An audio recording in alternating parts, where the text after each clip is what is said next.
Hello student, आप सभी का स्वागत है यूजीसी नेट फर्स्ट पेपर में। हमारा टॉपिक है हायर एजुकेशन पे, जिसके बेस पर क्वेश्चन बने हुए हैं। ओके, तो जोखिमपूर्ण सामग्रियों से संबंधित निम्नलिखित घटनाओं को सबसे पुराने से न्यूनतम क्रम तक के क्रम में व्यवस्थित कीजिए। तो डी है लंदन कन्वेक्शन, सी है बेशल कन्वेक्शन, ए है बमाको कन्वेक्शन, बी है वेगानी कन्वेक्शन और ई है रॉटरडैम कन्वेक्शन। ये क्या कन्वेक्शन है, इसे क्रमानुसार देखते हैं। लंदन कन्वेक्शन को 1972 में अपनाया गया था। बेशल कन्वेक्शन 1989 में अपनाया गया। बमाको कन्वेक्शन 1991 में अपनाया गया था और वहीं पे बेगानी कन्वेक्शन 1965 को अपनाया गया था। रॉटरडैम कन्वेक्शन 1998 को ही अपनाया गया था। लंदन कन्वेक्शन क्या है? यह लंदन कन्वेक्शन, जिसे अवशिष्ट और अन्य पदार्थों के डंपिंग द्वारा समुद्री प्रदूषण की रोकथाम पर कन्वेक्शन के रूप में जाना जाता है, का उद्देश्य डंपिंग द्वारा समुद्र के प्रदूषण को नियंत्रित करना और कन्वेक्शन के पूरक क्षेत्रीय समझौते को प्रोत्साहित करना है। ओके, तो फिर बेसल कन्वेक्शन, जोखिम पूर्वक अवशिष्टों के सीमा पार आंदोलन के नियंत्रण और के निपटान पर बेशल कन्वेक्शन का उद्देश्य मानव स्वास्थ्य और पर्यावरण की जोखिमपूर्वक अवशिष्टों के प्रतिकूल प्रभाव से बचाता है। वहीं पे है बेगामो कन्वेक्शन, अफ्रीका में आयात और प्रतिबंध और सीमा पार आंदोलन के नियंत्रण और अफ्रीका के भीतर खतरनाक अवशिष्टों के प्रबंधन पर बमाको कन्वेंशन अफ्रीकी राष्ट्रों की एक संधि है जो किसी भी खतरनाक रेडियोधर्मी सहित अवशिष्ट के आयात को प्रतिबंधित करती है। वहीं पे है बेगानी कन्वेंशन। बेगानी कन्वेंशन एक संधि है जो प्रशांत द्वीप मंच देशों को खतरनाक और रेडियोधर्मी अवशिष्टों के निर्यात पर प्रतिबंध लगाती है और मंच द्वीप देशों को ऐसे अवशिष्टों के आयात से रोकती है। फिर है रॉटरडैम कन्वेंशन। यह अंतर्राष्ट्रीय व्यापार में कुछ खतरनाक रसायनों और कीटनाशकों के लिए पूर्व सूचित सहमति प्रक्रिया पर रॉटरडैम कन्वेंशन खतरनाक रसायनों के आयात के संबंध में साझा जिम्मेदारी को बढ़ावा देता है।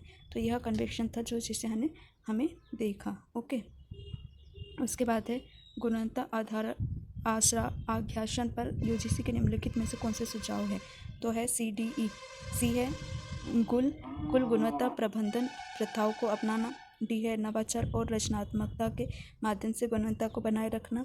ई है उपरोक्त मूल्यांकन और मान्यता प्रणालियों की स्थापना करना। ओके, यूजीसी की सिफारिश हुई थी। यूजीसी ने उच्च शिक्षा संस्थानों की गुणवत्ता में सुधार के लिए कुल गुणवत्ता प्रबंधन प्रथाओं को अपनाने की सिफारिश की थी। फिर नवाचार और रचनात्मकता के माध्यम से गुणवत्ता को बनाए रखना, शिक्षा में निरंतर सुधार और प्रासंगिकता सुनिश्चित करने के लिए यूजीसी द्वारा एक और महत्वपूर्ण सिफारिश की थी। वहीं पे उच्च शिक्षा संस्थानों की गुणवत्ता को बनाए रखने और बढ़ाने के लिए उपयुक्त मूल्यांकन और मान्यता प्रणाली की स्थापना की गई थी। कुल गुणवत्ता प्रबंधन है TQM में शिक्षा और संस्थागत प्रदर्शन की गुणवत्ता में सुधार के लिए छात्रों और अन्य हितधारकों की आवश्यकता और अपेक्षाओं की पहचान करने और उन्हें संबोधित करने की एक निरंतर प्रक्रिया शामिल है। इसमें निरंतर सुधार, हितधारक जुड़ाव और व्यवस्थित समस्या समाधान जैसे प्रथाएं भी शामिल है। नवाचार और रचनात्मकता, शिक्षण अनुसंधान और संस्थागत प्रथाओं में नवाचार और रचनात्मकता को प्रोत्साहित करने में उच्च शिक्षा में कई चुनौतियां और अवसरों के अनुकूल होने में मदद मिलती है। संस्थानों को सीखने के अनुभव और परिणामों को बढ़ाने के लिए नई शिक्षण पद्धतियों, तकनीकी और अनुसंधान दृष्टिकोणों को अपनाने के लिए प्रोत्साहित किया जाता है। वहीं पर मूल्यांकन और मान्यता, मजबूत मूल्यांकन और मान्यता प्रणालियों की स्थापना यह सुनिश्चित करती है कि संस्थान परिभाषित गुणवत्ता मानकों को पूरा करते हैं और अपने प्रदर्शन में लगातार सुधार करते हैं। मान्यता संस्थानों को विश्वसनीयता और मान्यता प्रदान करते हैं, जिससे उन्हें बेहतर छात्रों संकाय और धन प्राप्त करने के अवसरों को आकर्षित करने में भी वह मदद मिलती है। नेक्स्ट क्वेश्चन है, निम्नलिखित को कालानुक्रमिक रूप से व्यवस्थित कीजिए। तो DCBAE। डी है इग्नू की स्थापना हुई थी। ए है दिल्ली विश्वविद्यालय की स्थापना। फिर बी है विश्वविद्यालय अनुदान आयोग की स्थापना।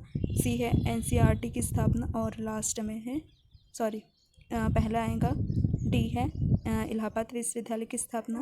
फिर ए है दिल्ली विश्वविद्यालय की स्थापना। बी है विश्वविद्यालय अनुदान आयोग की स्थापना। सी है NCERT की स्थापना। लास्ट में इग्नू की स्थापना। इलाहाबाद विश्वविद्यालय की स्थापना हुई थी 1887 में। यह स्थापना हुई थी भारत के सबसे पुराने विश्वविद्यालय में से एक है। इलाहाबाद विश्वविद्यालय की स्थापना हुई थी 1887 में हुई थी। फिर दिल्ली विश्वविद्यालय की स्थापना हुई थी 1922 में। यह भारत की राजधानी में है। यह एक प्रमुख विश्वविद्यालय है। दिल्ली विश्वविद्यालय की स्थापना हुई थी 1922 में। ओके, 1922 में स्थापित यह भारत की राजधानी में से एक प्रमुख विश्वविद्यालय है। फिर विश्वविद्यालय अनुदान आयोग की स्थापना 1956 में हुई थी। यह यूजीसी नेट की स्थापना की गई थी इसके तहत। फिर एनसीईआरटी की स्थापना 1961 में हुई थी। शैक्षणिक अनुसंधान और प्रशिक्षण के लिए राष्ट्रीय शैक्षणिक अनुसंधान और प्रशिक्षण परिषद की स्थापना हुई थी 1961 में की गई थी। वहीं इग्नू की स्थापना हुई थी। इग्नू इंदिरा गांधी राष्ट्रीय मुक्त विश्वविद्यालय की स्थापना 1985 में मुक्त और दूरदर्शी शिक्षा प्रदान करने के लिए की गई थी। ओके, फिर है इलाहाबाद विश्वविद्यालय। उच्च शिक्षा में अपने ऐतिहासिक महत्व के लिए पूर्व का ऑक्सफोर्ड के रूप में भी जाना जाता है। इलाहाबाद का विश्वविद्यालय पूर्व का ऑक्सफोर्ड भी कहते हैं। क्वेश्चन बन सकता है कि पूर्व का ऑक्सफोर्ड किस विश्वविद्यालय को कहा जाता है, तो इलाहाबाद विश्वविद्यालय को पूर्व का ऑक्सफोर्ड भी कहा जाता है। फिर दिल्ली विश्वविद्यालय यह कई कॉलेजों और विभागों के साथ भारत के सबसे बड़े विश्वविद्यालय में से एक बन गया है। वहीं पे है विश्वविद्यालय अनुदान आयोग यूजीसी। भारत में विश्वविद्यालय शिक्षा के मानकों को बनाए रखने के लिए जिम्मेदार है। फिर राष्ट्रीय शैक्षणिक अनुसंधान और प्रशिक्षण एनसीईआरटी भारत में शैक्षिक नीतियों और पाठ्यक्रम के विकास में महत्वपूर्ण भूमिका निभाता है। इग्नू इंदिरा गांधी राष्ट्रीय मुक्त विश्वविद्यालय भारत और विदेशों में लाखों छात्रों के लिए लचीले और किफ़ायती शिक्षा विकल्प प्रदान करता है। ओके, नेक्स्ट क्वेश्चन है, सही कथनों का चयन कीजिए। सही कथन में ए और ई है। शिक्षा समवर्ती सूची में है। ओके, वहीं पे ई है, जो भी शिक्षा उपकरण संग्रह किया जाता है वह केंद्र सरकार को ही जाता है। तो हम इसे एनालिसिस करते हैं। शिक्षा समवर्ती सूची में है, इसका अर्थ है कि केंद्र सरकार और राज्य सरकारें दोनों शिक्षा से संबंधित मामलों पर कानून बना सकती है। केंद्र सरकार और राज्य सरकारें जो शिक्षा के कानूनों पर कानून बना सकती है। वहीं पे है, यह शिक्षा क्षेत्र में अधिक लचीले शासन और नीति निर्माण की अनुमति देते हैं। वहीं पे एकत्रित शिक्षा उपकरण केंद्र सरकार के पास जाता है। शिक्षा उपकरण मूल करों पर एक विशिष्ट अधिभार है जो केंद्र सरकार द्वारा एकत्र किया जाता है। वहीं पे एकत्रित धन शिक्षा से संबंधित व्यय और पहलू के लिए निर्धारित किया गया। फिर राज्यपाल कुलाधिपति के रूप में। किसी राज्य का राज्यपाल आमतौर पर राज्य विश्वविद्यालय का कुलपति होता है, केंद्रीय विश्वविद्यालय का नहीं। ओके, तो वह राज्य का है तो राज्य के ही विश्वविद्यालय का कुलपति कहलाएगा। राज्य कानून राज्य विश्वविद्यालय में राज्यपाल की भूमिका को नियंत्रित करती है। ओके, शैक्षणिक संस्थानों को वित्तीय आवंटन। सभी शैक्षणिक संस्थानों को केंद्र सरकार शैक्षणिक संस्थानों को वित्तीय आवंटन। सभी शैक्षणिक संस्थानों को केंद्र सरकार से धन नहीं मिलता है। वहीं पे क्या कहा है कि जो सभी शैक्षणिक संस्थानों को केंद्र सरकार से धन नहीं मिलता है। वित्त पोषक संस्थान के प्रकारों और उनकी संप्रभुता केंद्रीय राज्य निजी पर निर्भर करती है। राष्ट्रपति कुलाधिपति के रूप में। राष्ट्रपति क्या थे? कुलाधिपति के रूप में। भारत के राष्ट्रपति भारत के प्रत्येक विश्वविद्यालय के कुलाधिपति नहीं है। ओके, सभी जैसे कि राष्ट्रपति भारत के विश्वविद्यालय के कुलपति नहीं कहलाते हैं। राष्ट्रपति आमतौर पर केंद्र विश्वविद्यालय के आगंतुक होते हैं और अलग औपचारिक भूमिका निभाते हैं। ओके, तो नेक्स्ट क्वेश्चन है, किस संवैधानिक प्रावधान के तहत किसी भी राज्य द्वारा संचालित शैक्षणिक संस्थान में धर्म जाति के आधार पर किसी भी प्रवेश से वंचित नहीं किया जा सकता है?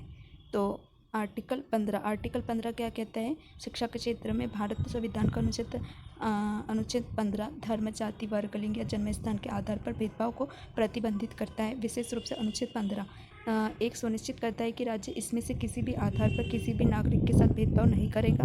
ओके, फिर आर्टिकल 15 का 2 कहता है कि किसी भी नागरिक को दुकानों, सार्वजनिक रेस्टोरेंट, होटलों और सार्वजनिक मनोरंजन के स्थानों तक पहुंच के संबंध में किसी भी प्रकार का प्रतिबंध या शर्त के अधीन नहीं किया जाएगा।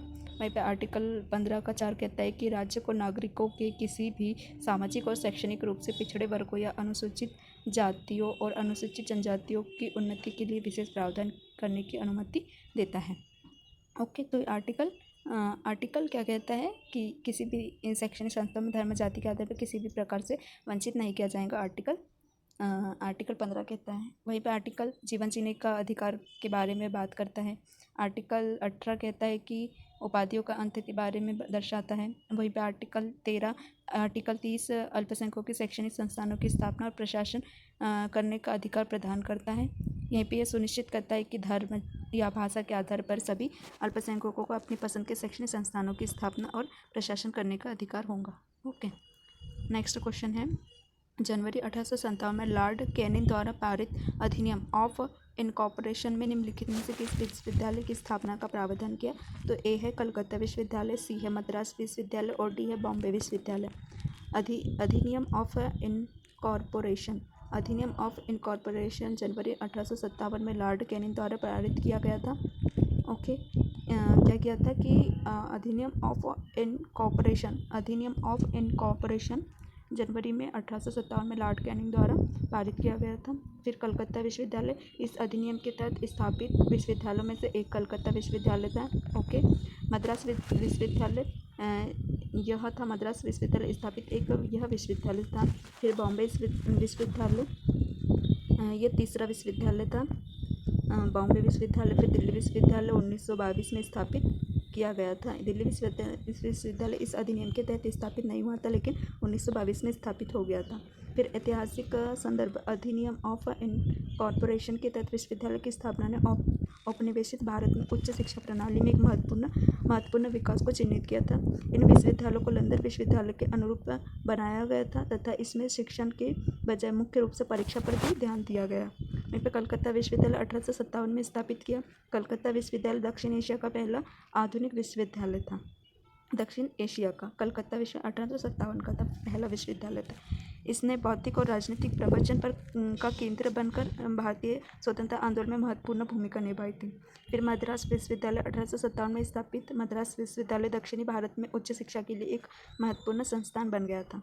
वहीं पर बॉम्बे विश्वविद्यालय जिसे अब मुंबई विश्वविद्यालय के रूप में भी जाना जाता है, 1857 में भी स्थापित हुआ था और भारत के सबसे पुराने विश्वविद्यालय में से एक है। ओके, वहीं पे दिल्ली विश्वविद्यालय 1922 में स्थापित दिल्ली विश्वविद्यालय भारत के प्रमुख संस्थानों में से एक है, लेकिन यह 1857 के निगमन अधिनियम के तहत बनाया गया विश्वविद्यालय का हिस्सा नहीं है। तो यहाँ क्वेश्चन था कि इनकॉर्पोरेशन के तहत कौन कौन से विश्वविद्यालय की स्थापना हुई थी। ओके, नेक्स्ट क्वेश्चन है, निम्नलिखित शिक्षा समितियों को कालानुक्रम में व्यवस्थित करना था। तो है बी है दुर्गाबाई देशमुख राष्ट्रीय महिला शिक्षा समिति, ई है हंसा मेहता, डी है जनार्दन रेड्डी समिति, फिर ए है यशपाल समिति, सी है बिरला अंबानी रिपोर्ट। दुर्गाबाई देशमुख राष्ट्रीय महिला शिक्षा समिति 1958 से 98 से 59 में है, 58 में गठित इस समिति ने भारत में महिलाओं और लड़कियों की शिक्षा पर ध्यान केंद्रित किया। ओके, फिर हंस मेहता समिति 1962 की, इस समिति ने शिक्षा प्रणाली में सुधारों की आवश्यकता पर बल दिया। फिर जनार्दन रेड्डी समिति 1992 की है, इसमें इस समिति का ध्यान राष्ट्रीय शिक्षा नीति 1986 में समीक्षा पर केंद्रित था। यशपाल समिति 1993 में गठित, इस समिति का उद्देश्य भारत में उच्च शिक्षा के नवीनीकरण और कार्यकल्प पर सलाह देना था। फिर बिरला अंबानी रिपोर्ट 2000 की है, इसमें उभरती बाजार अर्थव्यवस्था की आवश्यकता को पूरा करने के लिए उच्च शिक्षा प्रणाली में परिवर्तन पर ध्यान केंद्रित किया। राष्ट्रीय शिक्षा समिति और उनका प्रभाव, दुर्गाबाई देशमुख राष्ट्रीय समिति महिला शिक्षा के महत्व को उजागर करने और भविष्य के शैक्षणिक सुधारों की नींव रखने में महत्वपूर्ण भूमिका निभाई। हंसा मेहता समिति व्यापक शैक्षणिक सुधारों की आवश्यकता पर ध्यान केंद्रित किया और आधुनिक शैक्षणिक प्रथाओं को एकीकृत करने पर महत्वपूर्ण बल दिया। फिर जनार्दन रेड्डी समिति इसकी सिफारिशों से राष्ट्रीय शिक्षा नीति महत्वपूर्ण बदलाव हुए, जिससे 1990 के दशक में शैक्षणिक परिदृश्य को आकार देने में भी मदद मिली। फिर यशपाल समिति उच्च शिक्षा के महत्व को संबोधित किया था, शैक्षणिक संस्थानों पर नियामक बोझ को कम करने, नवाचार और रचनात्मकता को बढ़ावा देने का लक्ष्य रखा था। फिर बिरला अंबानी रिपोर्ट उच्च शिक्षा को बाजार की ज़रूरतों के अनुरूप बनाने की आवश्यकता पर बल दिया, निजी भागीदारी बढ़ाने और संस्थानों के लिए अधिक स्वायत्तता की वकालत की थी। ओके, नेक्स्ट है, सूची को मिलान कीजिए। तो ए है घटिकास और ब्रह्मपुरिया है शिक्षा के छोटे धार्मिक केंद्र। फिर है अग्रहार है ब्राह्मण, बसाड़ी है जैन और बिहार है बौद्ध है।